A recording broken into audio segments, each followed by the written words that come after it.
Isang mapagpalang araw sa inyo, mga kapwa ko mangingibig ng mga kwento. Handa na ba kayong buksan muli ang inyong mga puso at hayaang dalhin tayo ng mga salita sa isang panibagong paglalakbay? Sabi nila, ang tahanan daw ay isang paraiso, isang lugar ng kapayapaan at pagmamahal. Pero paano kung ang paraisong pinangarap mo ay isa palang kulungan at ang anghel na iyong pinakasalan ay may tinatagong sungay at buntot? Samahan ninyo ako sa isang kwentong magpapatunay na ang tunay na yaman ay hindi nasusukat sa kislap ng mansyon, kundi sa katapatan ng isang pusong nagmamahal. Ito ang kwento ni Sinag sa unang kabanata, ang tunay na halimaw. Magaan ang mga hakbang ni Sinag de Leon habang tinatawid niya ang malawak na pasilyo ng kanilang mansyon sa Luntian Paraiso Village. Sa kanyang isang kamay ay ang buke ng mga paboritong puting rosas ni Dalisay at sa kabila naman ay ang kanyang briefcase. Isang matamis na ngiti ang gumuhit sa kanyang mga labi. Mas maaga siyang umuwi mula sa business trip sa Cebu. 3 araw lamang siyang nawala. Ngunit para sa kanya, katumbas na yon ng 1 taon. Sabik na niyang mayakap ang kanyang mag-ina, ang kanyang magandang asawa, at ang kanyang pinakamamahal na nanay. Love! Nay! I'm home! Masigla niyang tawag. Ang boses ay umalingaw-ngaw sa katahimikan ng malaking bahay. Ngunit walang sumagot. Nagsalubong ang kanyang mga kilay. Karaniwan, sa ganitong oras, naroroon sa sala si Ina Hiraya, nanonood ng paborito nitong teleserye, habang si Dalisay naman ay marahil nasa hardin. Inaasikaso ang mga halaman nito. Dahan-dahan siyang naglakad patungo sa kusina. Iniisip na baka doon niya matatagpuan ang mga ito. Ngunit bago pa man siya makarating, isang boses ang pumunit sa katahimikan. Isang boses na kilalang kilala niya. Ngunit may tonong ngayon niya lang narinig. Isang tono na puno ng lason at pagkasuklam. Ilang beses ko bang sasabihin sa'yo na ayokong makita ang pagmumukha mo sa kusina kapag oras ng merienda ko? Boses iyon ni Dalisay. Ang kanyang Dalisay. Natigilan si Sinag. Ang mga paa niya'y tila napako sa kinatatayuan. Dahan-dahan, sumilip siya mula sa gilid ng pader. Hindi ka ba talaga nakakaintindi? Matanda ka? O sadyang bingi ka lang talaga? Patuloy ng boses. Ang pagkain mo ay nasa labahan. Doon ka kumain. Doon nababagay ang mga katulad mong taga-probinsya. Nanlaki ang mga mata ni Sinag. Ang puso niya'y nagsimulang tumibok ng sobrang bilis. Hindi ito totoo. Baka nananaginip lang siya. Baka mali lang ang kanyang narinig. Ngunit ang sumunod na tanawin ang gumuho sa buong mundo niya. Nakita niya ang kanyang ina, si Ina Hiraya, ang babaeng nag-aruga sa kanya. Nagtrabaho sa umaga't gabi para lang mapag-aral siya, na nakatayo sa harap ng pinto ng laundry room. Nakayuko ito. Ang mga balikat ay nanginginig. Sa nanginginig nitong kamay, hawak nito ang isang maliit na mangkok ng kanin na may kaunting tirang ulam. Nakita niya ang isang butil ng luha na pumatak mula sa mga mata nito, tumulo mismo sa pagkain na hawak niya. Si Dalisay ay nakatayo sa harap ng kanyang ina, nakapamaywang, ang magandang mukha ay nababalutan ng isang ekspresyon ng matinding pagkamuhi. Ang Dalisay na nakikita niya ngayon ay hindi ang anghel na pinakasalan niya. Ito ay isang halimaw. Isang estrangherang may mukha ng kanyang asawa. Ano pang tinatayo-tayo mo dyan? Sige na, kumain ka na sa lungga mo. Sigaw ni Dalisay, sabay tulak sa balikat ng matanda. Nabuwal si Ina Hiraya papasok sa madilim na laundry room. Kumalat ang kanin sa sahig. Sa sandaling iyon, parang may sumabog sa loob ni Sinag. Ang init ay umakyat mula sa kanyang dibdib hanggang sa kanyang ulo. Ang buke ng rosas na hawak niya ay nayupi sa higpit ng kanyang pagkagigil. Bawat talulot na nalaglag ay tila isang piraso ng kanyang puso na nadudurog. Naramdaman niya ang panginginig ng kanyang buong katawan, hindi dahil sa takot, kundi dahil sa matinding galit. Ang pagmamahal na nararamdaman niya para kay Dalisay, Ilang minuto lang ang nakalipas, ay biglang napalitan ng isang damdaming hindi pa niya naramdaman sa buong buhay niya. Purong pagkasuklam. Ang lahat ng alaala nila, ang kanilang kasal, ang kanilang mga tawanan, ang mga pangako, ay biglang naging isang malaking kasinungalingan. Nanatili siyang nakatago sa likod ng pader.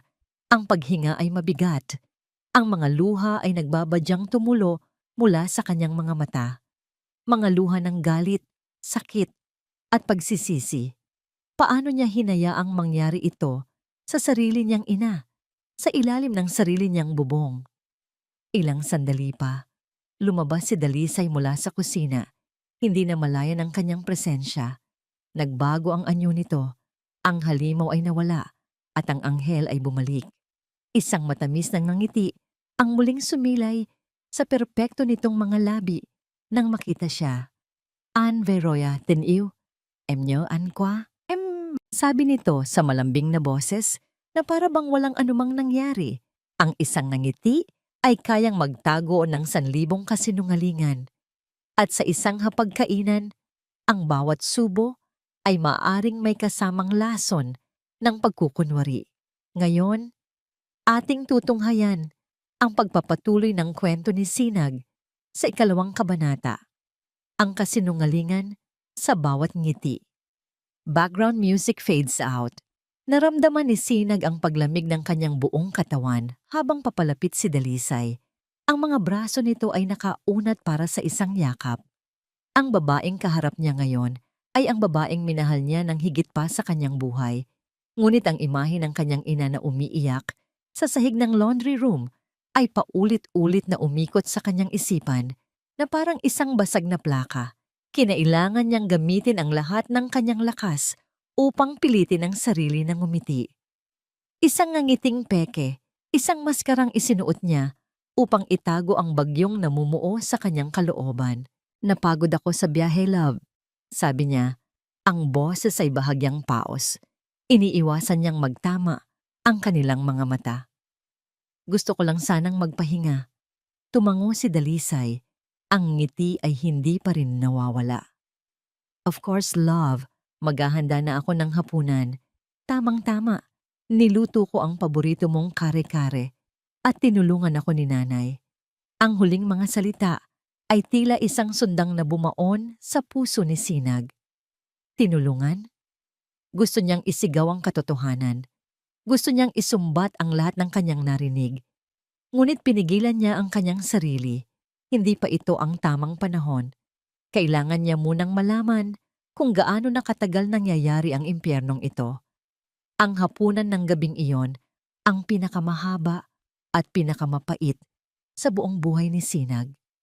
Ang bawat pagkain na isinusubo niya ay parang buhangin sa kanyang bibig. Nakaupo siya sa kabisera sa pagitan ng 2 babae sa kanyang buhay. Ang isa'y isang martir at ang isa'y isang demonyo. Pinanood niya si Dalisay na gampanan ng papel ng isang perpektong manugang. Siya mismo ang nagsandok ng kanin para kay Ina Hiraya. Inilagay niya ang pinakamalaking piraso ng baka sa plato nito. Nay, tikman niyo po ito. Masarap po ang pagkaluto, di ba? Sabi ni Dalisay. Ang boses ay matamis pa sa pulot. Nakita ni Sinag ang bahagyang panginginig ng kanyang ina. O, anak, masarap. Sagot nito, ang mga mata ay nakatuon lamang sa sariling plato. Habang inaabot ni Ina Hiraya ang baso ng tubig, biglang napansin ni Sinag ang isang bagay sa pulsuhan nito, isang maliit, bilog na pasa na may kulay lila at berde. Halos hindi ito kapansin-pansin, ngunit sa matalas niyang titig, kitang-kita niya ito. Isang malamig na kuryente ang gumapang sa kanyang gulugod. Bigla niyang ikinuyom ang kanyang kamao sa ilalim ng mesa. Ang mga kuko niya'y bumaon sa kanyang palad. Iyon ba ang dahilan kung bakit itinulak ni Dalisay ang kanyang ina kanina? Pagkatapos ng hapunan, nagpaalam si Dalisay na may tatawagan lang daw sa kanyang mga kaibigan tungkol sa charity event. Ito na ang pagkakataon ni Sinag. Maingat niyang sinundan ng kanyang ina patungo sa silid nito. Kumatok siya ng marahan bago pumasok. Naabutan niya itong nakaupo sa gilid ng kama. Ang mga mata ay malayo ang tingin. Nay, kamusta po kayo? Malamig niyang tanong, umupo siya sa tabi nito. May masakit po ba sa inyo? Umiling si Ina Hiraya, pilit na ngumiti. Wala anak, pagod lang siguro sa maghapon. Hinawakan ni Sinag ang kamay ng ina. Dahan-dahan niyang hinaplos ang pakasa sa pulsuhan nito. Nay, ano po itong pasa ninyo? Nakita niya ang gulat sa mga mata ng ina. Mabilis nitong binawi ang kamay at itinago sa kanyang likuran. Ah, ito ba? Wala ito anak. Nadulas lang ako kanina sa banyo. Alam mo na, tumatanda na talaga ang nanay. Ang pagsisinungaling na iyon ang mas lalong nagpasakit sa puso ni Sinag. Nagsisinungaling ang kanyang ina para pagtakpan ang halimaw na asawa niya. Nagsisinungaling ito dahil sa takot. Hindi na siya nagpumilit pa. Hinalikan na lamang niya ito sa noo. Magpahinga na po kayo, Nay. Mahal na mahal ko po kayo. Nang gabing iyon, hindi makatulog si Sinag. Nakahiga siya sa tabi ni Dalisay, ngunit parang milya-milya ang layo nila sa isa't isa. Ang bawat paghinga nito ay parang isang hagupit sa kanyang pandinig. Naalala niya ang mga kalyo sa kamay ng kanyang ina noong naglalabada pa ito para lang may maipambaon siya sa eskwela. Naalala niya ang mga gabing isa lang ang kanilang ulam dahil ibinili na niya ng libro ang perang dapat sanay para sa pagkain. Ang lahat ng sakripisyong yon, para lang ba sa ganito? Para lang tapak-tapakan ng babaeng pinili niyang mahalin. Isang desisyon ang nabuo sa kanyang isip. Ang galit at pighati ay nagbigay daan sa isang matigas na determinasyon. Hindi sapat ang salita laban sa salita. Kailangan niya ng ebidensya. Ebidensyang hindi maitatanggi. Dahan-dahan siyang bumangon mula sa kama, sinisigurong hindi magigising ang katabi niyang ahas. Walang ingay siyang naglakad palabas ng kwarto. Isang lugar lang ang kanyang pupuntahan. Pumasok siya sa kanyang home office, isinara ang pinto at umupo sa harap ng kanyang computer. Sa ilang click lang, binuksan niya ang system para sa lahat ng security camera na nakapalibot sa kanilang mansyon. Nagsimula siyang mag-rewind. Isang araw, isang linggo, isang buwan. Kailangan niyang makita ang lahat. Sa likod ng mga pader na pinakintab at mga halamang inalagaan, may mga aninong gumagapang na hindi nakikita ng ordinaryong mata. Mga aninong nabubuo mula sa mga lihim at kasinungalingan. Halina't samahan natin si Sinag sa kanyang paghahanap ng katotohanan sa dilim. Ito ang 3 kabanata. Mga anino sa paraiso. Background music fades out. Ang tanging liwanag sa loob ng opisina ni Sinag ay nagmumula sa malaking monitor ng computer. Ang mukha niya'y nababalutan ng malamig at asul na sinag mula sa screen na lalong nagpapatingkad sa galit na nababasa sa kanyang mga mata. Sa labas, ang buong Luntian Paraiso Village ay tahimik at payapa. Ngunit sa loob ng silid na yon, isang digmaan ang nagsisimula pa lamang. Ang mga daliri niya'y mabilis na kumikilos sa mouse. Pinapatakbo ang oras sa recorded footage. Pinili niya ang mga araw na nasa opisina siya o wala sa bansa. Sa una, ang nakikita niya ay ang karaniwang araw-araw na eksena. Si Dalisay na nag-eehersisyo, si Ina Hiraya na nagdidilig ng halaman, ang mga katulong na naglilinis. Ngunit habang tumatagal, nagsimulang lumabas ang mga anino. Ipinatigil niya ang video sa isang eksena sa may hardin. May kausap ang kanyang ina sa intercom sa gate. Isang delivery man. Narinig niya ang medyo nabubulol na Ingles ng ina. Yes, hello? Who is you? Biglang lumitaw sa eksena si Dalisay na parang isang agilang maninila. Hinablot nito ang intercom mula sa kamay ni Ina Hiraya. Oh my God! Can't you even speak simple English? Narinig ni Sinag ang iritadong bulong ni Dalisay. Sapat lang para marinig ng ina, pero hindi nang kausap sa intercom. Nakita ni Sinag ang pagyuko ng kanyang ina. Ang kahihiyan ay malinaw na bakas sa mukha nito. Pagkatapos ng tawag, Hinarap ni Dalisay ang matanda. Hindi marinig ni Sinag ang sinasabi dahil walang audio ang kamera sa labas. Ngunit nakikita niya ang galaw ng mga labi ni Dalisay, mabilis at matalim. Nakikita niya ang pagtaas ng kamay nito at pagduro sa mukha ng kanyang ina. Nagsimulang manikip ang dibdib ni Sinag. Pinatakbo niya ulit ang video, isang panibagong eksena. Sa kusina, masayang-masaya si Ina Hiraya na nagluluto. Nakita ni Sinag na paborito niyang adobo ang inihahanda nito. Nang matapos, maingat niya itong inilagay sa isang magandang lalagyan. Pag-alis ng ina sa kusina, pumasok si Dalisay. Tiningnan nito ang ulam, tinakpan ng ilong na parabang nandidiri. At walang awang ibinuhos ang lahat ng laman nito sa basurahan. Hindi na napigilan ni Sinag ang isang mura na kumawala sa kanyang bibig. Napasuntok siya sa mesa. Ang adobong yon. Iyon ang laging niluluto ng ina kapag umuuwi siya ng pagod galing trabaho.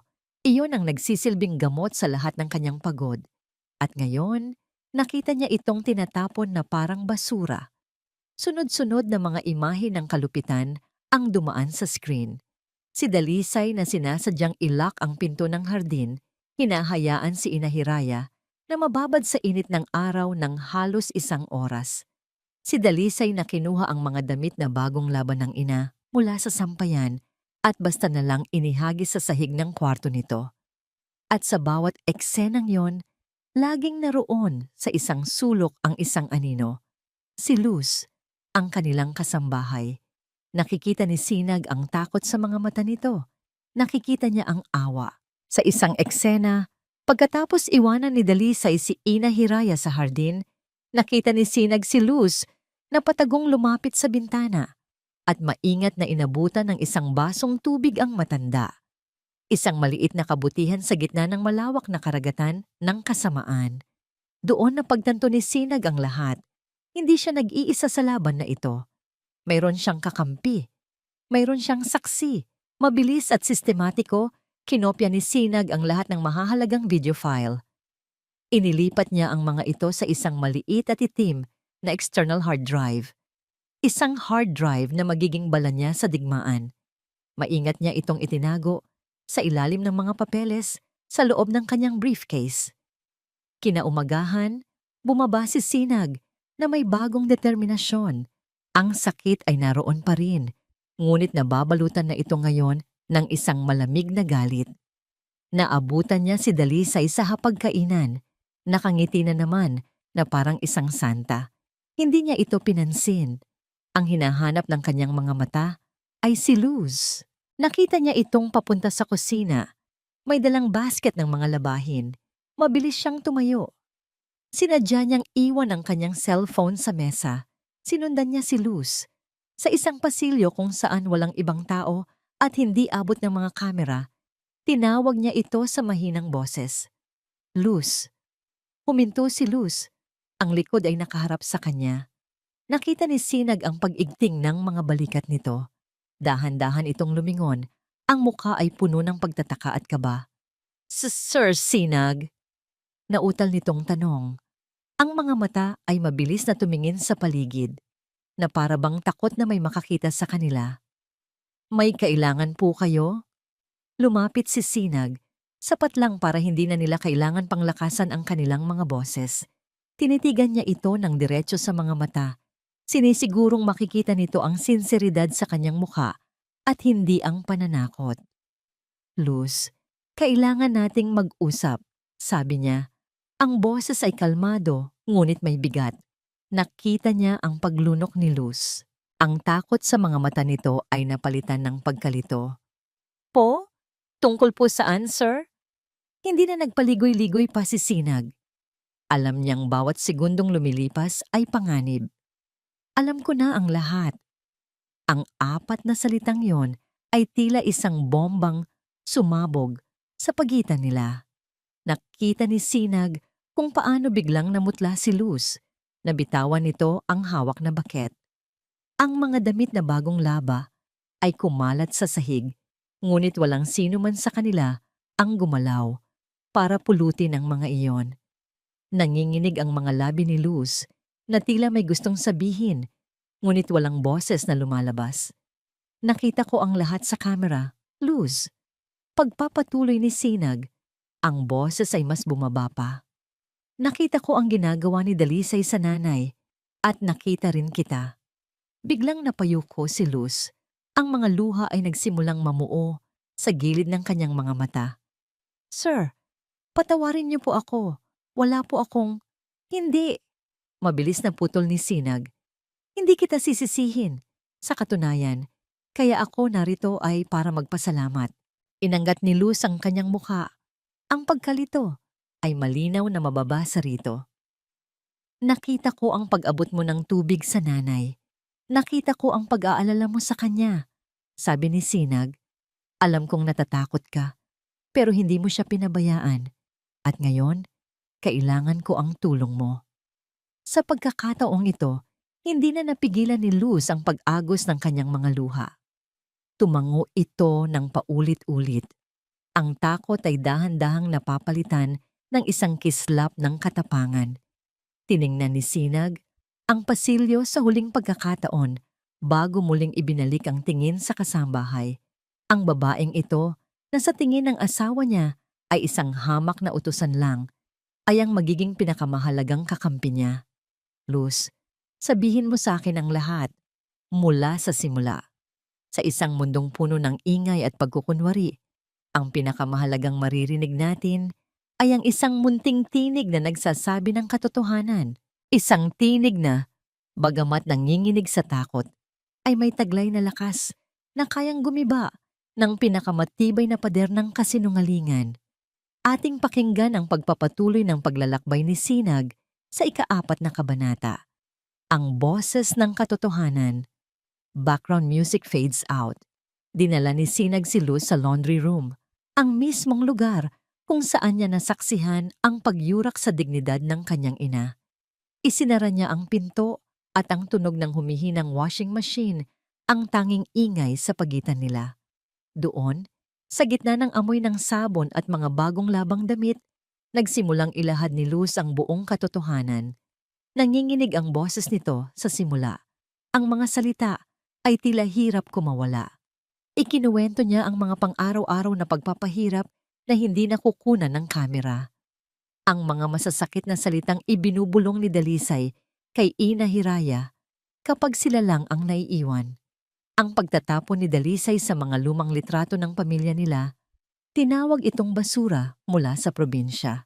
Ang pag-ipit sa sustento para sa mga gamot ng matanda. Bawat salita ni Luz ay isang karayom na tumutusok sa puso ni Sinag. Ang galit sa loob niya ay parang apoy na unti-unting lumalaki.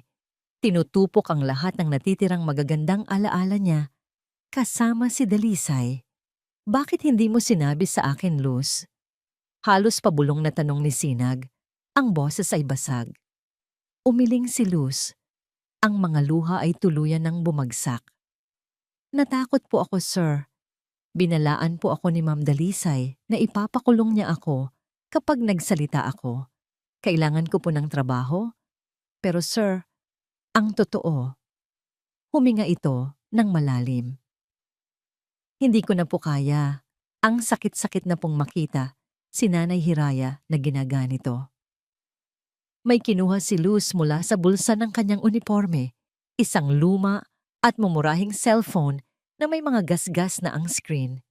Sir, alam ko pong hindi sapat ang salita ko laban kay ma'am. Kaya po, maingat niyang pinindot ang screen. Nag-navigate sa isang folder na nakatago sa ilalim ng ibang mga file. Inabot niya ang telepono kay Sinag.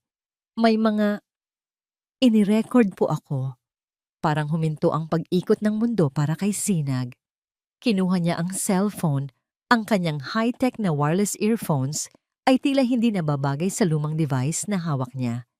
Ikinabit niya ang mga ito sa kanyang tainga at pinindot ang play. Ang unang narinig niya ay ang kaluskos at pagkatapos ang boses ni Dalisay, malinaw, matinis at puno ng kamandag. Wala kang silbi, pabigat ka lang sa buhay namin.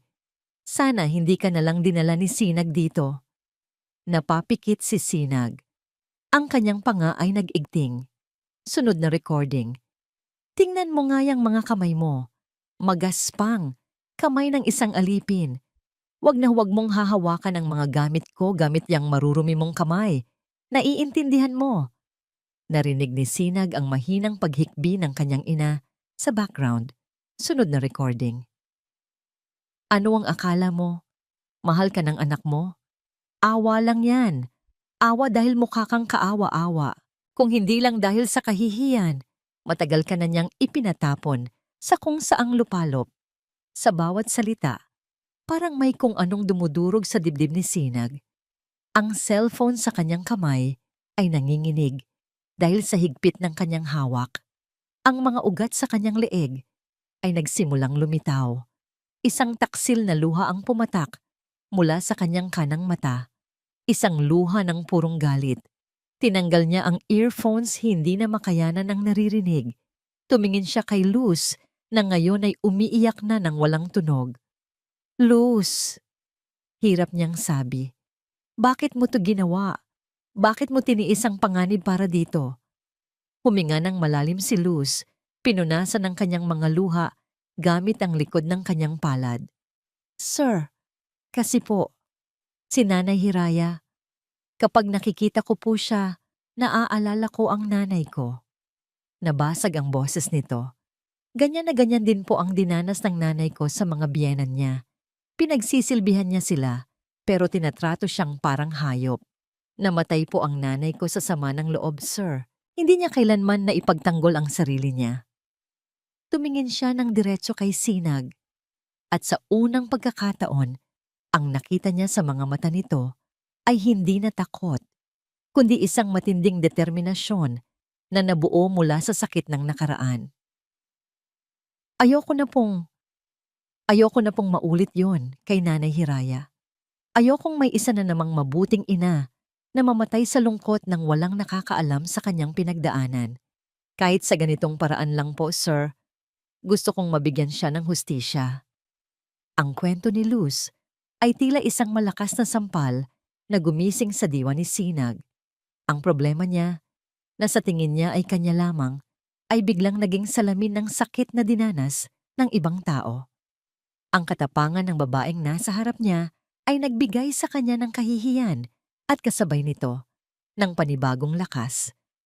Hindi na siya isang simpleng kasambahay sa paningin ni Sinag. Si Luz ay isang bayani. Inilagay ni Sinag ang kanyang kamay sa balikat ni Luz. Isang kilos ng pasasalamat, paggalang at pangako. Salamat, Luz, sabi niya. Ang boses ay puno ng emosyon. Maraming salamat. Pangako, hindi masasayang ang tapang mo. Poprotektahan kita. Tumango si Luz at sa wakas ay isang maliit na ngiti ng pag-asa ang sumilay sa mga labi nito. Sir, may isa pa po. Ito po ang pinakahuli at ito po ang dahilan kung bakit kailangan nyo nang malaman ang lahat ngayon. Muli niyang itinuro ang cellphone. May isang file pa sa dulo ng listahan. Tumingin si Luz sa kanya. Ang mga matay nagbababala. Kailangan niyo po itong pakinggan. Muling isinuot ni Sinag ang earphones. Ang puso niya ay kumakabog na naman. Pinindot niya ang play. Sa pagkakataong ito, boses ni Dalisay ang narinig niya. Pero hindi ito sumisigaw. Ang boses ay kalmado, malamig at palihim na mas lalong nakakakilabot. May kausap ito sa telepono, isang lalaki. Yes, doctor. Everything's set for the party next week. No, he suspects nothing. After the party, that's when we proceed. Kailangan nating ayusin ang isang check-up. Isang mental health assessment para sa matanda. Yes, you know what to do. Make it look convincing. Ilagay mo sa report na she's showing signs of dementia, na nagiging panganib na siya sa sarili niya. Para wala nang tanong-tanong kapag dinala ko na siya sa pinakamagandang home for the aged na mahahanap ko. Narinig ni Sinag ang mahinang pagtawa ni Dalisay sa kabilang linya. Isang tawang nakapangilo ng buto. Oo, malaki ang ibabayad ko sa'yo. Just get it done. Kailangan nang matanggal ang pabigat na yan sa bahay na to. Natapos ang recording, ngunit si Sinag ay nanatiling nakatayo, hindi gumagalaw. Ang earphones ay nasa kanyang mga tainga pa rin, ngunit ang tanging naririnig na niya ay ang ugong sa loob ng kanyang ulo. Ang cellphone ay dahan-dahang nadulas mula sa kanyang nanginginig na kamay at bumagsak sa sahig na may kasamang malakas na kalabog. Hindi na ito simpleng pang-aabuso. Ito ay isang plano, isang masama at kalkuladong balak para itapon ang sarili niyang ina na parang isang basurang walang silbi. Ang babaeng pinakasalan niya ay hindi lang isang halimaw, isa siyang demonyo. Sa likod ng bawat magandang palamuti ay may aninong nagkukubli. Sa likod ng bawat matamis na ngiti ay may isang planong hindi mo inaasahan. Ngayon, ating silipin ang mundo mula sa paningin ng isang anghel na may itim na pakpak. Ito ang ikalimang kabanata. Ang masamang balak. Background music fades out. Ang mga daliri ni Dalisay Reyes ay marahang dumadampi sa makapal at mamahaling papel. Ito ang final guest list para sa kanilang taon ng charity gala na sa unang pagkakataon ay gaganapin mismo sa mansyon nila. Ang mga pangalan ay tila musika sa kanyang pandinig. Mga senador, mga CEO, mga tanyag na socialite. Ito na yon. Ito ang gabi na magpapatibay sa kanyang posisyon bilang reyna ng kanilang munting paraiso. Isang ngiti ng kasiyahan ang gumuhit sa kanyang mga labi. Lahat ay perpekto. Ang catering, ang mga bulaklak na inimport pa mula sa Holland, ang orchestra. Lahat ay nakaayos ayon sa kanyang maselang panlasa. Ngunit habang nililibot niya ng tingin ang kanyang perpektong sala, ang kanyang mga mata ay napadako sa labas, sa may hardin. At doon, ang kanyang ngiti ay biglang naglaho na parang bula. Nandoon si Ina Hiraya, nakasuot ng luma nitong duster at may hawak na maliit na pala. Masayang nagbubungkal ng lupa, malapit sa kanyang mga Ecuadorian roses. Ang tanawin na yon ay parang isang dumi sa isang puting-puting tela. Ang imahe ng probinsya, ng kahirapan, ng lahat ng bagay na matagal na niyang tinalikuran ay naroron mismo sa kanyang bakuran. Naramdaman ni Dalisay ang pag-akyat ng inis sa kanyang lalamunan. Ang matandang iyon ang nag-iisang balakid sa kanyang perpektong buhay. Palagi itong nandyan, isang paalala ng pinagmulan ni Sinag, isang pinagmulan na sa tingin niya ay kahiya-hiya. Hindi na, kailangan na itong matapos. Mabilis siyang tumalikod at pumasok sa kanyang pribadong pag-aaral. Kinuha niya ang kanyang telepono at dinial ang isang numero na matagal na niyang nakasave sa ilalim ng ibang pangalan. "Hello, Dr. Alcaraz," sabi niya nang may sumagot sa kabilang linya. Ang kanyang boses ay naging malamig at direkta. "Dalisay Reyes here." May narinig siyang pag-aayos ng papeles sa kabilang linya. Mrs. De Leon, napatawag ka." "Yes, Doktor," sabi ni Dalisay. Lumakad siya patungo sa bintana kung saan tanaw pa rin niya ang matanda. "I think we need to speed things up. Ang kondisyon ng mother-in-law ko, lumalala na." "Talaga ba?" tanong ng doktor. May pahiwatig ng interes sa boses nito. "Oo, she's becoming forgetful. Minsan, nakikipag-usap siya sa sarili niya. I'm getting worried, doctor. Baka maging panganib na siya sa sarili niya." Pagsisinungaling ni Dalisay, ang bawat salita ay maingat na pinili. Ang charity gala ay sa susunod na linggo na. Pagkatapos noon, kailangan na nating isagawa ang assessment.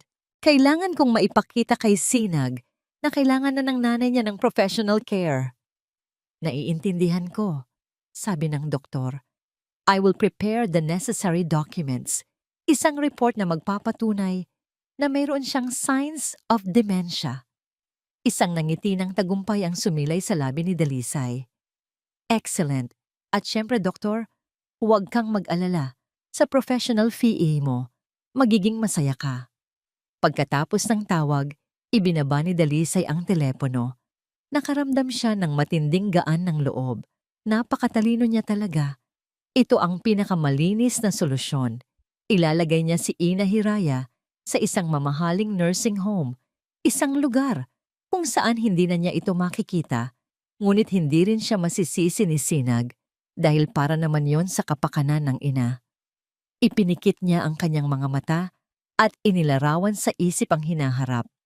Isang bahay na walang amoy ng mentol at katingko. Isang bahay kung saan hindi na niya kailangang marinig ang nabubulol na Ingles ng matanda. Isang bahay na sa wakas ay magiging tunay na paraiso. Kanya, kanya lamang. Sa kanyang tagumpay, dahan-dahan siyang lumingon, isang maliit na ngiti pa rin ang nakaguhit sa kanyang mukha. Ngunit ang ngiti niya ay biglang nanigas. Nakatayo sa may pintuan ng silid si Sinag. Ang mukha nito ay blangko, walang emosyon. Ang mga mata nito ay malamig na parang yelo, nakatitig ng diretso sa kanya. Hindi niya mabasa kung ano ang iniisip nito. Galit ba ito? Malungkot? Wala. Isang malamig na kaba ang biglang gumapang sa dibdib ni Dalisay. Ang kanyang puso ay nagsimulang tumibok ng mabilis. Kanina ka pa dyan? Tanong niya. Ang boses ay naging isang mahinang bulong. Sa isang entablado ng pagkukunwari, ang pinakamahusay na aktor ay ang siyang kayang itago ang tunay na nararamdaman. Bawat ngiti ay isang linya sa script. Bawat yakap ay isang kilos na may nakatagong pakay. Ating tunghayan ang sayaw ng dalawang pusong naglalaban sa dilim. Ito ang ika-6 na kabanata. Sayaw ng mga maskara. Background music fades out. Kinailangan ni Sinag na gamitin ang lahat ng hibla ng pagpipigil sa kanyang katawan upang piliting ngumiti. Ang tanong ni Dalisay ay nakabitin sa hangin. Puno ng pag-aalinlangan. Hindi naman. Sagot ni Sinag. Sinisikap na panatilihing kalmado ang kanyang boses. Kararating ko lang. Narinig kitang may kausap sa telepono, kaya hindi muna ako pumasok. Ayokong makaistorbo. Nakita niya ang bahagyang pagginhawa sa mukha ni Dalisay. Lumapit ito at niyakap siya. Ipinulupot ang mga braso sa kanyang leeg. Sinong kausap mo? Tanong ni Sinag na para bang walang alam. Yung event planner lang. Kinukumpirma ko lang ang ilang detalye para sa party. Mabilis nitong sagot. Isang perpektong kasinungalingan. Halika, tulungan mo akong pumili ng isusuot kong gown. Gusto kong maging pinakamaganda sa gabing iyon para sa'yo. Ang bawat salita ay parang laso na nadahan-dahang tumatagos sa kanyang pandinig. Ngunit tumangulang siya. Nagsimula na ang sayaw. Dinala siya ni Dalisay sa kanilang walk-in closet. Isang silid na mas malaki pa sa unang apartment na tinirhan ni Sinag. Inilabas nito ang isang kumikinang na evening gown na kulay champagne, pinalamutian ng libu-libong maliliit na kristal. Isinuot niya ito. Habang nakatayo siya sa harap ng salamin, mukha siyang isang diwata. Maganda, perpekto, at kaakit-akit. Ano sa tingin mo, love? Tanong nito. Umikot ito ng dahan-dahan. Bagay ba sa akin? Tinitigan siya ni Sinag. Ang nakikita niya ay hindi ang babaeng kanyang minahal. Ang nakikita niya ay isang halimaw na nababalutan ng seda at mga diamante. Isang mangangaso na nag-aabang ng kanyang biktima. Napakaganda mo, sagot ni Sinag. Ang mga salita ay tila abo sa kanyang bibig. Ikaw ang magiging pinakamagandang bituin sa gabing iyon. Ngumiti ng malapad si Dalisay, kontento sa kanyang narinig. Hindi nito nakita ang malamig na apoy na nagliliyab sa mga mata ng kanyang asawa. Kinagabihan, nagdahilan si Sinag na marami siyang trabahong kailangang tapusin. Muli siyang pumasok sa kanyang opisina at isinara ang pinto. Ngunit hindi mga papeles ang kanyang inatupag. Kinuha niya ang kanyang telepono at tinawagan ng isang pinagkakatiwalaan niyang kaibigan, si Marco, na isang sound engineer. Marco, pare, Simula ni Sinag, kailangan ko ng isang malaking pabor. Kahit ano pare, para sa'yo. Sagot sa kabilang linya. Sa charity party namin sa Sabado, gusto ko sanang magkaroon ng isang special tribute para sa nanay. Sabi ni Sinag, pinipili ng maigi ang kanyang mga salita. May inihanda akong isang audio presentation. Pwede mo bang iset up para sa akin na maipapatugtog ko ito sa main sound system ng bahay nang walang nakakaalam? Isang sorpresa. Kayang-kaya pare. Padala mo lang sa akin ang file. Ako na ang bahala sa lahat. Magandang ideya yan. Matutuwa si Tita Hiraya niyan. Salamat pare. Malaki ang utang na loob ko sa'yo. Sabi ni Sinag, bago ibaba ang tawag. Tumingin siya sa itim na hard drive na nasa ibabaw ng kanyang mesa. Oo, isang sorpresa nga ito. Isang sorpresang hindi malilimutan ni Dalisay habang buhay. Sa mga sumunod na araw, ang mansyon ay naging isang teatro. Si Dalisay ay naging mas maasikaso pa kay Ina Hiraya. Palagi itong nagtatanong kung ano ang gusto nitong kainin, kung komportable ba ito. Ngunit alam na ni Sinag ang lahat. Nakikita niya ang pagkasuklam sa likod ng bawat pekeng ngiti, ang pagbabanta sa likod ng bawat malambing na salita. Sinadya ni Sinag na umuwi ng maaga araw-araw. Ginugol niya ang kanyang oras sa piling ng ina. Magkasama silang nagdidilig ng halaman. Nagbuklat sila ng mga lumang photo album, tinatawanan ng kanyang mga litrato noong bata pa siya. Sa bawat kwento ng ina tungkol sa kanilang nakaraan, mas lalong tumitindi ang sakit at pagsisisi sa puso ni Sinag. Isang hapon, habang nagkakape silang tatlo sa sala, biglang nagsalita si Dalisay sa pinakamalambing nitong boses. Nay, I was thinking. Simula nito, hinawakan pa ang kamay ng biyenan. Ang party sa Sabado, it will be very loud and very tiring. Maraming tao, baka ma-overwhelm po kayo. Tumingin si Ina Hiraya sa kanya, may pag-asa sa mga mata. Kaya ko naman anak, ngumiti si Dalisay. I know po, pero para na rin po sa kalusugan ninyo, para hindi po kayo mapagod. Maybe it's best if you just rest in your room during the party. Ipapahatid ko na lang po ang pagkain ninyo doon para po mas komportable kayo. Nakatitig lang si Sinag. Ang tasa ng kape ay nanigas sa kanyang kamay. Naroon na naman iyon. Ang kalupitan na nakabalot sa kunwaring pag-aalala.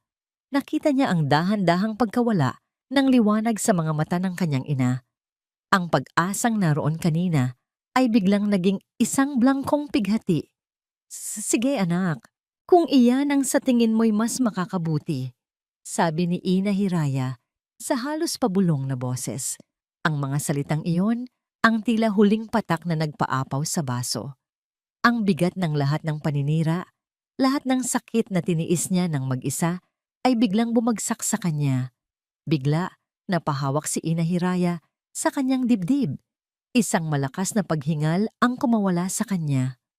Ang kanyang mga mata ay nanlaki at ang kulay sa kanyang muka ay biglang nawala. Nay! Sigaw ni Sinag, kasabay ng pagbagsak ng tasang hawak niya sa sahig. Bago pa man siya makakilos, ang kanyang ina ay bumagsak. Mula sa kinauupuan nito, walang malay. May mga sandaling ang katawan ay napapagod at bumibigay.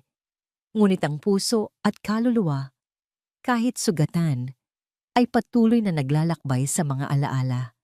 Ating damhin ang tibok ng puso ng isang ina na nasa bingit ng pagsuko. Ito ang ikapitong kabanata. Sa bingit ng kamatayan. Background music fades out, leaving only a soft, ambient hum. Isang puting liwanag. Iyon ang unang bagay na nakita ni Ina Hiraya. Walang sakit, walang bigat. Isang payapang katahimikan lamang. Nasaan ako? Tanong niya sa kanyang sarili. Ito na ba ang langit? Dahan-dahan, ang puting liwanag ay nagkaroon ng hugis. Nakita niya ang isang maliit na barong-barong. Ang sahig ay lupa, ang dingding ay sawali. Sa labas, naririnig niya ang paghampas ng malakas na ulan sa bubong na yero. Sa isang sulok, may isang batang lalaki na nakayupyop sa ilalim ng kumot, nanginginig sa ginaw. Ang batang iyon ay si Sinag. Ang alaala ay kasing linaw ng tubig. Isang gabi ng bagyo, halos liparin ng hangin ang kanilang munting bahay. Magdamag siyang gising, nilalagyan ng mga palanggana ang bawat butas sa bubong. Tinitiyak na hindi mababasa ang kanyang nag-iisang anak. Ang kanyang hiraya, ang kanyang pag-asa. Lumabo ang imahe at napalitan ng panibago. Nasa isang talyer siya ngayon, ang kanyang mga kamay ay puno ng grasa. Nagpupukpok siya ng bakal sa ilalim ng tirik na araw. Ang bawat palo ng maso ay may kasamang pangarap. Ang pambayad sa matrikula ni Sinag, ang pambili ng mga libro nito, ang pambaon nito sa araw-araw. Pagod na pagod siya, ngunit sa tuwing maaalala niya ang nangiti ng kanyang anak, kapag nagpapakita ito ng mataas na marka, ang lahat ng pagod ay nagiging lakas. Para sa'yo ito, anak, bulong niya sa hangin. Lahat para sa'yo. Muling nagbago ang tanawin. Araw ng pagtatapos ni Sinag sa kolehiyo. Cum laude. Habang umaakyat ito sa entablado, nakaupo siya sa pinakalikurang bahagi ng auditorium. Suot ang pinakamaganda niyang bestida na hiniram pa niya sa kanyang komore. Tumutulo ang kanyang mga luha, ngunit hindi dahil sa lungkot. Ito ay mga luha ng tagumpay. Ang lahat ng kanyang paghihirap ay nagbunga.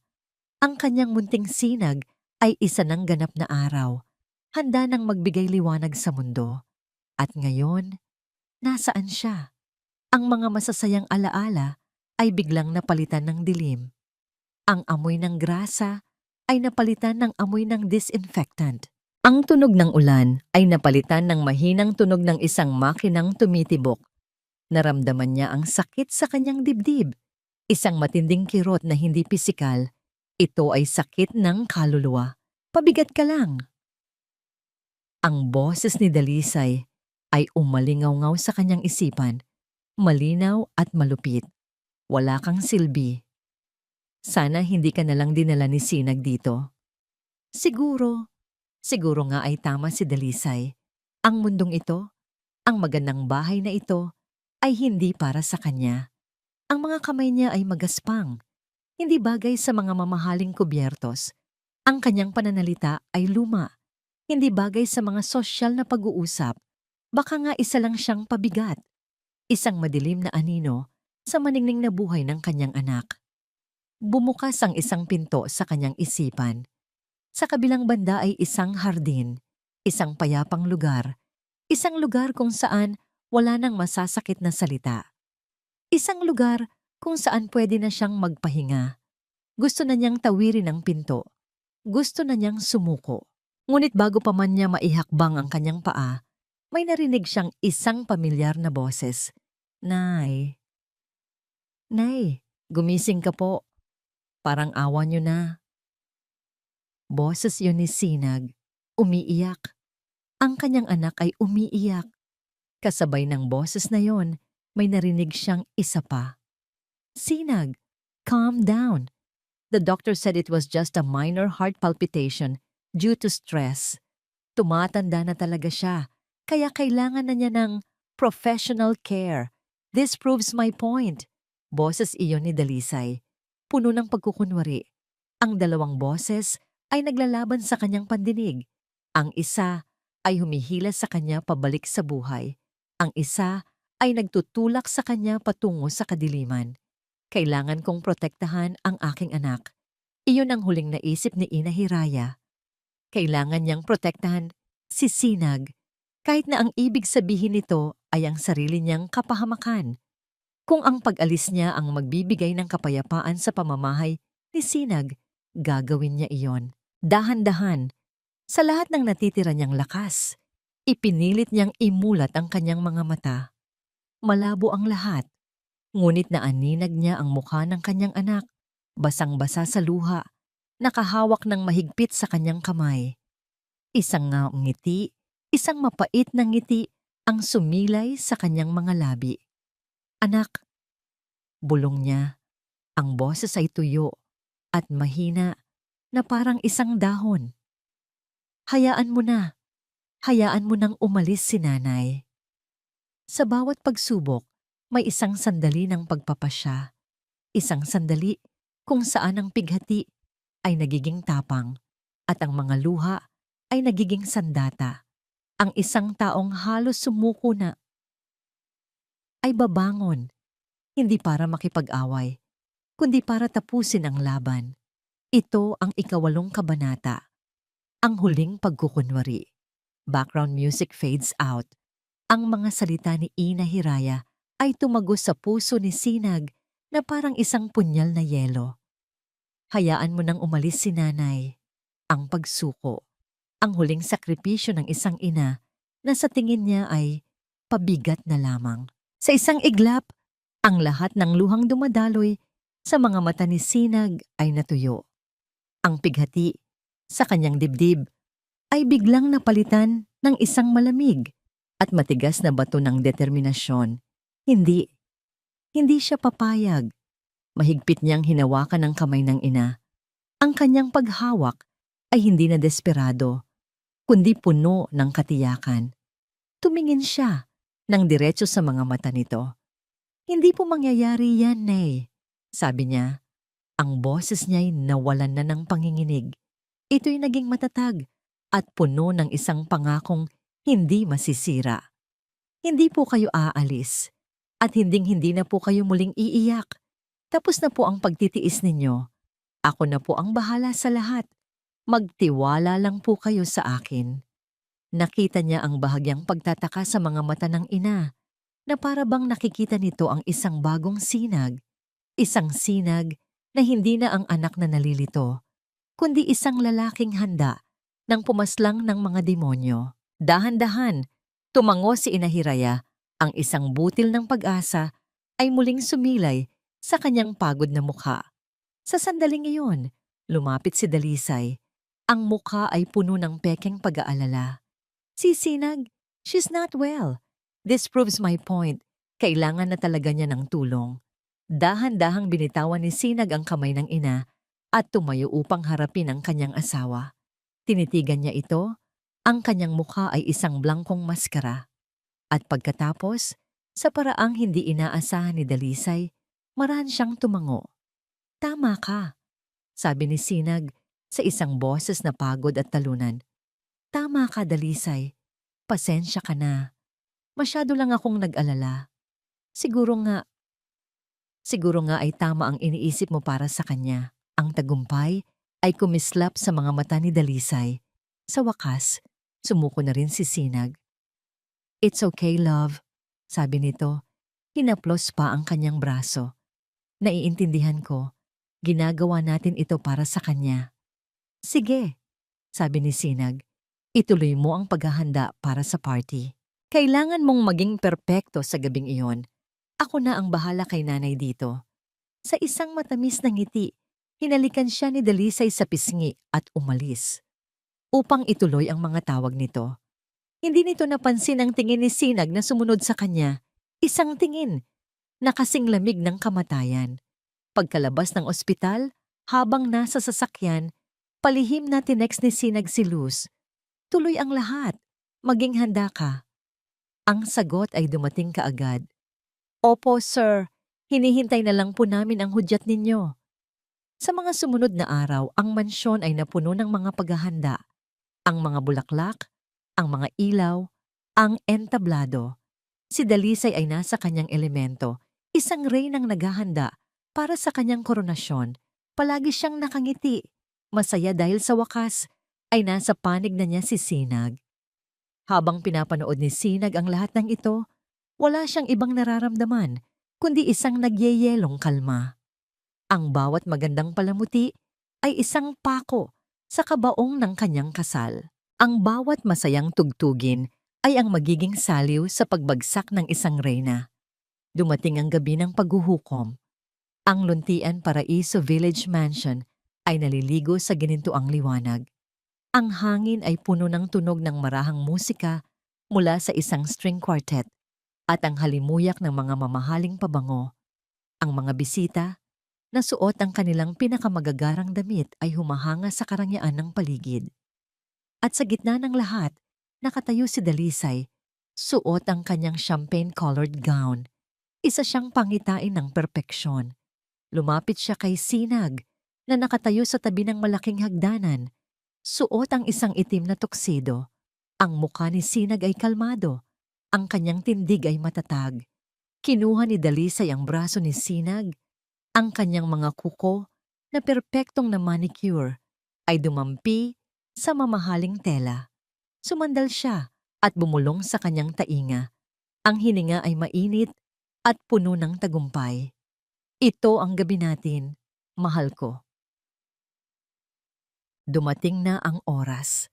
Ang oras kung kailan ang lahat ng maskara ay babagsak, ang lahat ng lihim ay mabubunyag, at ang hustisya na matagal nang natutulog ay sa wakas magigising. Ito ang ikasiyam na kabanata. Ang gabi ng paghuhukom. Silence, then the faint sound of party chatter and clinking glasses begins in the background. Sa gitna ng bulwagan, matapos ang masaganang hapunan, umakyat si Dalisay sa isang maliit na entablado na inihanda para sa okasyon. Isang spotlight ang sumunod sa kanya at ang malambing na tunog ng piano ang naging saliw sa kanyang paglalakad. Ang lahat ng mata ay nasa kanya. Ang bawat bisita ay nabighani sa kanyang kariktan. Huminga siya ng malalim sa harap ng mikropono. Isang matamis at mapagkumbabang ngiti ang nakaguhit sa kanyang mga labi. Magandang gabi po sa inyong lahat. Simula niya, ang kanyang boses ay malambing at puno ng sinseridad. Maraming salamat po sa pagdalo sa aming munting pagtitipon para sa isang napakagandang layunin. Nagpatuloy siya sa pagsasalita tungkol sa kahalagahan ng pagtulong sa kapwa, sa pag-aaruga sa mga nangangailangan. Pagkatapos, tiningnan niya si Sinag na nakatayo malapit sa entablado. Ngunit ang pinakamahalagang aral ng pagkakawanggawa ay nagsisimula sa loob ng ating sariling tahanan. Sabi niya, ang kanyang mga mata ay bahagyang lumuha. Nais ko pong kunin ang pagkakataong ito para pasalamatan ang aking asawa, si Sinag, at lalo na ang aking pinakamamahal na biyenan, si Ina Hiraya, na sa kasamaang palad ay nagpapahinga ngayong gabi. Sila ang nagturo sa akin ng tunay na kahulugan ng pamilya at pagmamahal. Nagpalakpakan ng mga tao. Si Dalisay ay tila isang anghel, isang perpektong asawa, at manugang sa kanilang paningin. Nang matapos ang palakpakan, kinuha ni Sinag ang isa pang mikropono mula sa isang stand sa gilid. Dahan-dahan siyang umakyat sa entablado upang tumabi sa kanyang asawa. Nakita niya ang panandaliang pagtataka sa mga mata ni Dalisay, ngunit napalitan din ito kaagad ng isang ngiti. Salamat sa iyong mga salita, mahal ko, sabi ni Sinag. Ang kanyang boses ay malinaw at malakas. Umalingaw-ngaw sa buong bulwagan. Totoo ang sinabi mo. Ang pamilya ang pinakamahalaga. At dahil diyan, nais ko ring magbigay ng isang espesyal na regalo. Isang sorpresang pagpupugay para sa aking ina. Tumingin siya sa direksyon ng sound booth kung saan naroon si Marco, ang kanyang kaibigan. Isang halos hindi kapansin-pansing tango ang kanyang ibinigay. Tumango pabalik si Marco. Ang sumusunod, pagpapatuloy ni Sinag, ay isang koleksyon ng mga tunog.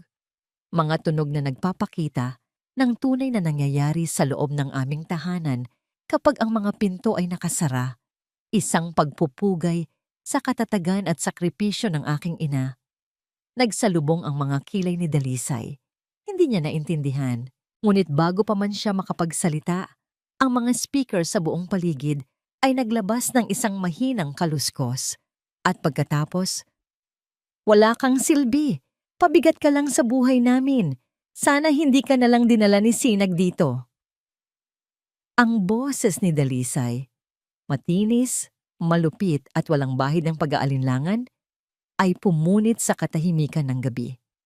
Ang nangiti sa mukha ni Dalisay ay nanigas.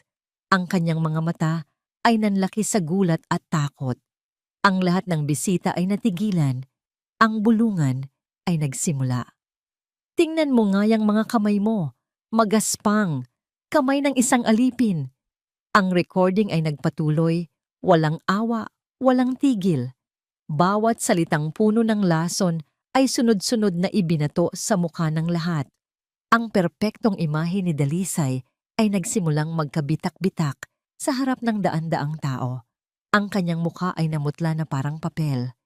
Sa sinag, anong, anong kalokohan to? Nanginginig niyang sabi. Sinubukang agawin ang mikropono. Ngunit hinawakan ni Sinag ang kanyang braso.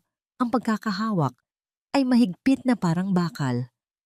Hindi pa tapos ang sorpresa, mahal ko. Bulong ni Sinag. Ang kanyang mga mata ay nag-aapoy sa isang malamig na galit. Muli siyang sumenyas kay Marco. Ang audio ay huminto. Ngunit isang malaking projector screen sa likod ng entablado na kanina'y nagpapakita lang ng logo ng charity ay biglang umilaw. At doon, sa harap ng lahat, ipinakita ang isang video. Isang video na kuha mula sa security camera sa kusina. Si Ina Hiraya, masayang nagluluto ng adobo. At pagkatapos, si Dalisay, na may ekspresyon ng sukdulan na pandidiri, ibinubuhos ang lahat ng laman nito sa basurahan. Isang malakas at kolektibong paghinga ng gulat ang narinig mula sa mga manonood. Ang bulungan ay naging hayagang pag-uusap. Hindi na nakatiis si Dalisay. Ang kanyang pagkukunwari ay tuluyang gumuho. Itigil niyo yan. Di sigaw ni Havana. Ang kanyang boses ay hindi na malambing, kundi isang nakakabinging, sigaw ng isang nasusukol na hayop. Kasama yan sa palabas. Gawa-gawa lang yan. Sinisiraan niya ako.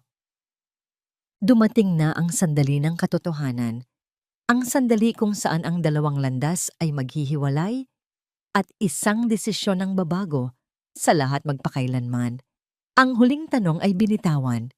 Ang huling sagot ay magiging isang hatol. Ito ang 10 kabanata.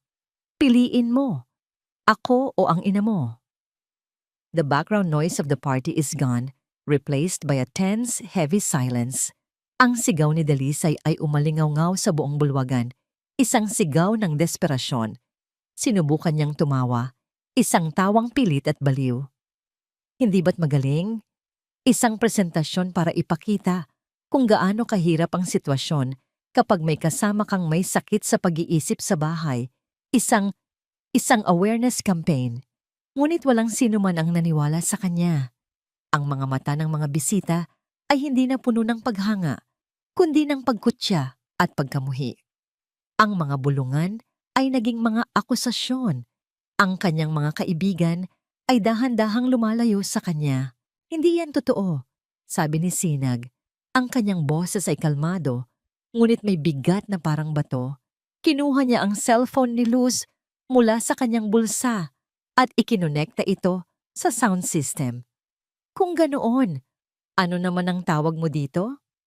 At muling umalingaw-ngaw ang boses ni Dalisay. Sa pagkakataong ito, ang boses niya mula sa usapan nila ng doktor.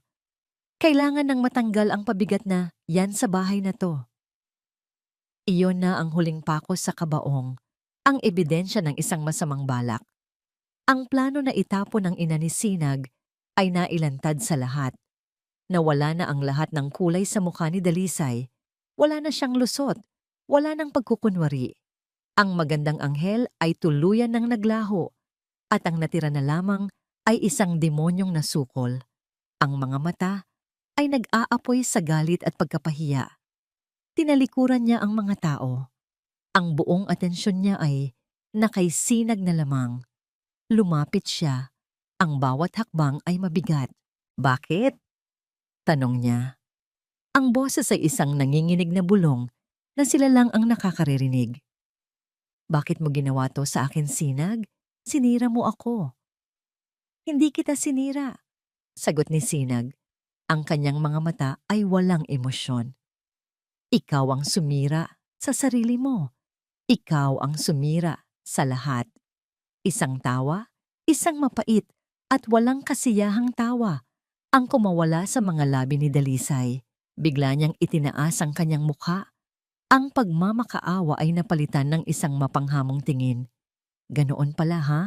Sabi niya, Itinaas ang kanyang boses para marinig ng lahat. Kung ganoon, pumili ka, Sinag. Itinuro niya ang kanyang sarili, ang kanyang daliri, na may kumikinang na diamanteng singsing. Ako, ang asawa mo, ang buhay na ito, ang karangyaan, ang respeto, ang lahat ng pinaghirapan natin. Pagkatapos, itinuro niya ang direksyon ng hagdanan, patungo sa silid kung nasaan ang kanyang ina. O ang matandang yan, ang matandang pabigat na walang ibang ginawa, kundi maging anino ng kahirapan mo. Piliin mo, Sinag. Ngayon din, sa harap nilang lahat. Ako o ang ina mo. Ang ultimatum ay binitiwan. Isang tanong na walang balikan. Ang buong bulwagan ay napuno ng isang nakabibinging katahimikan. Ang lahat ng paghinga ay tila huminto. Lahat ay nag-aabang. Tinitigan ni Sinag si Dalisay. Sa isang sandali, nakita niya ang lahat. Ang babaeng minahal niya, ang mga pangarap na binuo nila, ang mga pangakong sinumpaan nila. Ngunit ang lahat ng iyon ay natabunan na ng mga kasinungalingan, ng kalupitan, ng isang pusong naging bato. Pagkatapos, dahan-dahan niyang inangat ang mikropono sa kanyang bibig. Tumingin siya sa mga mata ng bawat isang taong naroroon at sa wakas, ibinalik niya ang kanyang tingin kay Dalisay. Pinipili ko ang nanay ko, sabi niya. Ang kanyang boses ay hindi sumisigaw, ngunit ito'y malinaw, matatag at buo. Bawat salita ay isang hatol. Pinipili ko ang dignidad, pinipili ko ang katotohanan, at higit sa lahat, pinipili ko ang tunay na pagmamahal. Isang kolektibong paghinga ang kumawala sa mga manonood. Ang mukha ni Dalisay ay nagmistulang isang maskarang gumuho. Lumingon si Sinag sa dalawang security guard na nakatayo malapit sa pinto. Ilabas niyo siya. Hindi! Hindi mo to magagawa sa akin. Sigaw ni Dalisay habang papalapit ang mga gwardiya. Pag-aari ko rin ang bahay na to. Asawa mo ako. Hindi na ngayon. Malamig na sagot ni Sinag. Habang kinakaladkad ng mga gwardiya si Dalisay palabas, patuloy itong nagsisigaw at nagmumura. Ang kanyang magandang gown ay nagusot. Ang kanyang perpektong ayos ay nasira. Ang reyna ay kinaladkad palabas ng kanyang sariling palasyo, hinubaran ng korona at kapangyarihan. Naiwan si Sinag na mag-isang nakatayo sa entablado. Ang mga bisita ay nagsimulang mag-alisan, nag-iiwan ng mga bulungan at awa. Ngunit wala na siyang pakialam sa kanila. Habang ang malaking pinto sa harap ay sumara ng malakas sa likuran ni Dalisay, naramdaman ni Sinag ang isang bigat na nawala sa kanyang mga balikat. Tapos na. At sa katahimikang yon lumingon siya. At doon, sa tuktok ng hagdanan, nakita niya ito. Ang kanyang ina, si Ina Hiraya, nakatayo, inaalalayan ni Luz. Ang mukha nito ay basang-basa sa luha. Ngunit sa pagkakataong ito, hindi na yon mga luha ng pighati, iyon ay mga luha ng pasasalamat. Pagkatapos ng pinakamadilim na gabi, laging may pagsikat ng araw. Pagkatapos ng pinakamatinding sakit, mayroong paghilom. At sa isang yakap, ang lahat ng sugat, gaano man kalalim, ay maaaring magsimulang maghilom. Ito ang ika-11 kabanata, ang yakap ng paghilom. The background sound is complete silence, emphasizing the intimacy of the moment. Hindi pinansin ni Sinag ang mga natitirang bisita na nagmamadaling umalis. Ang kanilang mga mukha ay puno ng tsismis at pagkabigla. Hindi niya pinansin ang magulong bulwagan, ang mga pagkain na hindi nagalaw. Ang mga palamuting na ngayon ay tila isang paalala ng isang malaking kasinungalingan. Ang tanging nakikita niya ay ang babaeng nakatayo sa tuktok ng hagdanan, ang kanyang ina, ang kanyang kanlungan, ang dahilan ng lahat. Dahan-dahan siyang bumaba mula sa entablado. Bawat hakbang niya palayo sa entablado ng paghuhukom ay isang hakbang palapit sa kapatawaran. Bawat hakbang ay isang pagtalikod sa isang buhay na peke at isang pagyakap sa nag-iisang katotohanan sa kanyang buhay. Nang makarating siya sa paanan ng hagdanan, nagsimula siyang umakyat. Hindi niya inalis ang kanyang tingin mula sa mga mata ng ina. Mga matang ngayon ay malayang nagpapaagos ng mga luha. Si Ina Hiraya na inaalalayan ni Luz ay dahan-dahan ding bumaba. Sa gitna ng engrandeng hagdanan, sa ilalim ng isang nagliliwanag na chandelier, sila ay nagtagpo. Walang salitang namutawi. Hindi na kailangan. Hinawakan ni Sinag ang mga kamay ng kanyang ina. Ang mga kamay na magaspang at may kalyo. Ang mga kamay na nagtrabaho para sa kanyang kinabukasan. Ang mga kamay na ipinahiya ng kanyang asawa. Dahan-dahan, iniluhod niya ang kanyang isang tuhod sa malamig na marmol na sahig. Pagkatapos ay ang isa pa, hanggang sa siya ay tuluyang nakaluhod sa harap ng kanyang ina. Iniyuko niya ang kanyang ulo, ipinatong ang kanyang noo sa mga kamay nito.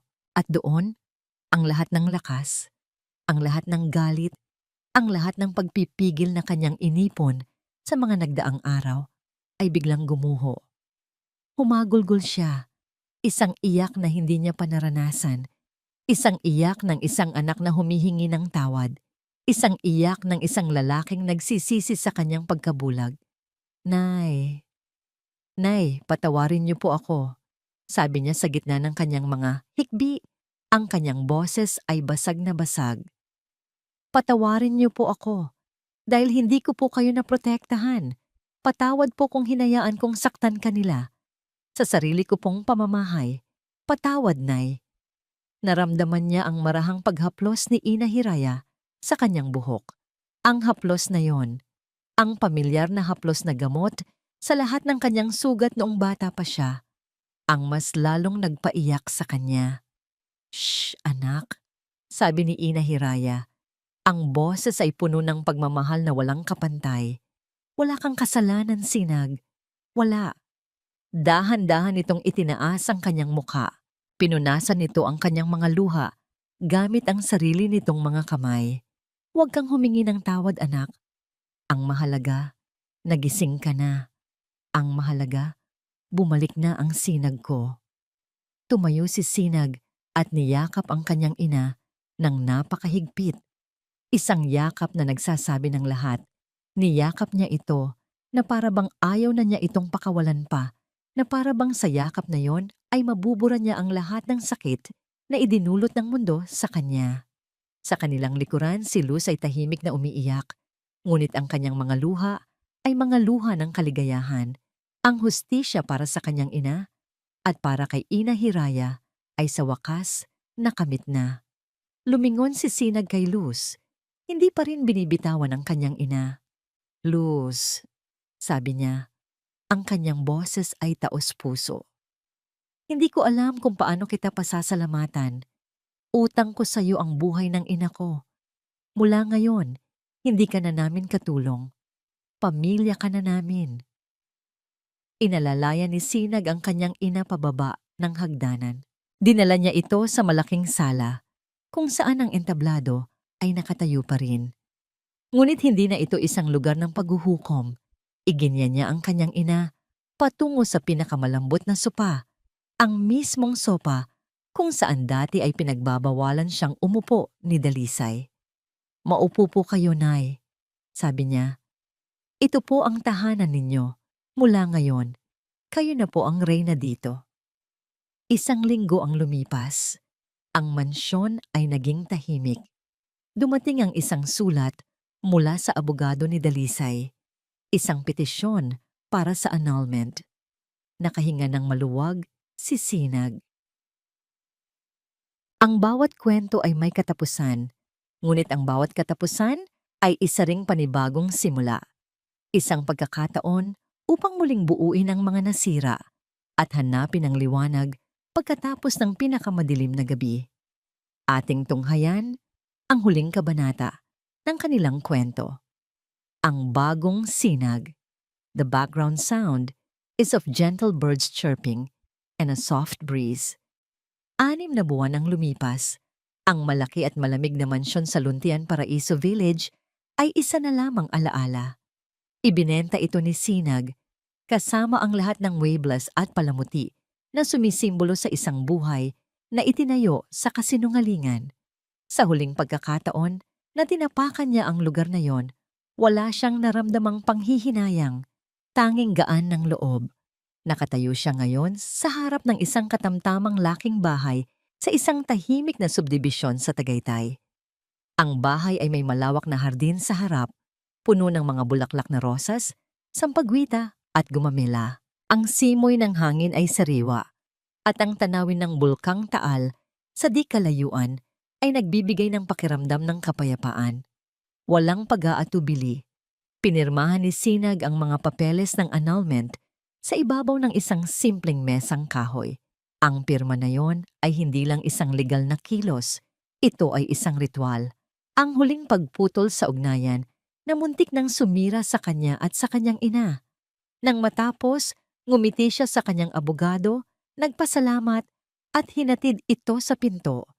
Pagbalik niya sa kusina, naamoy niya ang isang pamilyar na samyo. Ang samyo ng ginigisang bawang, sibuyas, at ang pinaghalong tamis at alat ng tuyo at suka. Naabutan niya ang kanyang ina, si Ina Hiraya, na masayang nagluluto ng kanyang paboritong adobo. Ang mukha nito ay hindi na maputla at malungkot. Mayroon na itong kulay, at ang mga mata nito ay muling kumikinang. Mukhang masarap yan, Nay, bati ni Sinag, sabay yakap sa ina mula sa likuran. Natawa ng mahina si Ina Hiraya. Naku, ikaw talagang bata ka. Siyempre, paborito mo ito eh. Halika, tikman mo kung tama na ang timpla. Kumuha si Sinag ng kutsara at humigop ng kaunting sabaw. Ang lasang iyon, ang lasa ng kanyang kabataan, ng pag-aruga, ng walang kapantay na pagmamahal. Perpekto. Sobra pa po sa perpekto, Nay, sabi niya. Habang inihahanda nila ang hapagkainan, isang pamilyar na boses ang narinig nila mula sa pinto. Tita, Sir Sinag, heto na po ang mga pinamili ko. Pumasok si Luz. Hindi na suot ang uniforme ng isang kasambahay, kundi isang simpleng bestida. Dala-dala niya ang isang bayong na puno ng sariwang gulay. Ayaw na sanang pagtrabahuhin ni Sinag si Luz, ngunit nagpumilit ito na manatili at tumulong sa kanila, hindi bilang isang utusan, kundi bilang isang tunay na kapamilya. Ang kanilang mga araw ay naging simple, ngunit puno ng tunay na kaligayahan. Sa umaga, magkasama silang nagkakape habang pinapanood ang pagsikat ng araw. Sa hapon, tutulungan ni Sinag ang kanyang ina sa hardin. Ang kanilang mga kamay ay parehong may lupa. Isang bagay na hindi niya kailanman inakala na magdudulot sa kanya ng ganitong kagalakan. Isang hapon, habang sila'y nakaupo sa beranda, nagbuklat muli sila ng mga lumang litrato. Nay, ano po ang pinakamasayang alaala ninyo? Biglang tanong ni Sinag. Ngumiti si Ina Hiraya, ang tingin ay malayo. Marami, anak. Bawat araw na kasama ka ay masaya. Pero siguro, ang pinakamasaya ay ngayon. Tumingin ito sa kanya, ang mga mata ay puno ng pagmamahal. Ngayon, dahil nakikita kitang masaya sa kung sino ka talaga, hindi sa kung ano ang mayroon ka. Nakikita kitang malaya at iyon lang ang pangarap ng bawat ina para sa kanyang anak. Nang papalubog na ang araw, ang kalangitan ay nagkulay kahel at lila. Inabutan ni Sinag ng isang mainit na kumot ang kanyang ina na nakaupo sa silyang tumba-tumba. Umupo siya sa sahig sa tabi nito. Isinandal ang kanyang ulo sa mga tuhod nito. Tulad ng ginagawa niya noong bata pa siya. Hinaplos ni Ina Hiraya ang kanyang buhok. Salamat, anak, bulong nito. Para saan po, Nay? Salamat dahil ibinalik mo ang liwanag sa buhay ko. Tumingala si Sinag sa kanyang ina. Ang huling sinag ng araw ay tumatama sa mukha nito na nagbibigay dito ng isang halos banal na anyo. Kayo po ang liwanag, Nay, sagot niya. kayo po ang aking sinag at sa ilalim ng papalubog na araw, sa kanilang bagong tahanan, ang mag-ina ay tahimik na magkasama, ang kanilang mga puso ay payapa at buo. Ang tunay na paraiso ay hindi isang mansyon na puno ng ginto, kundi isang tahanan na puno ng pag-ibig. At sa wakas, si Sinag, kasama ang kanyang ina, ay tunay nang nakauwi. At dito nagtatapos ang makulay na paglalakbay ni na Sinag at Ina Hiraya.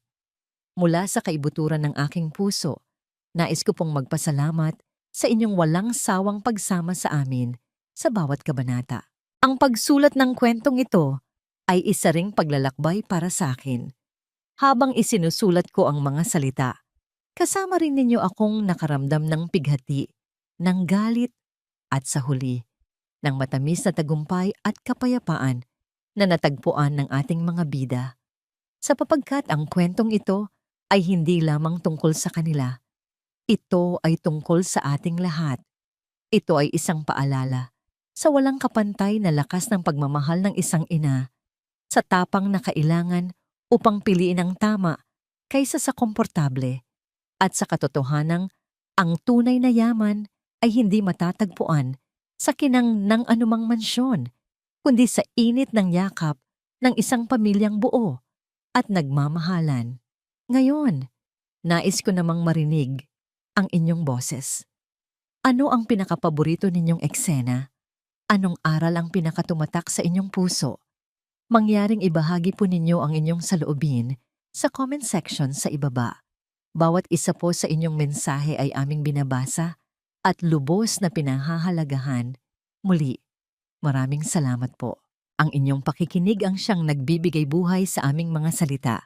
Hanggang sa susunod nating pagkikita sa panibagong kwento.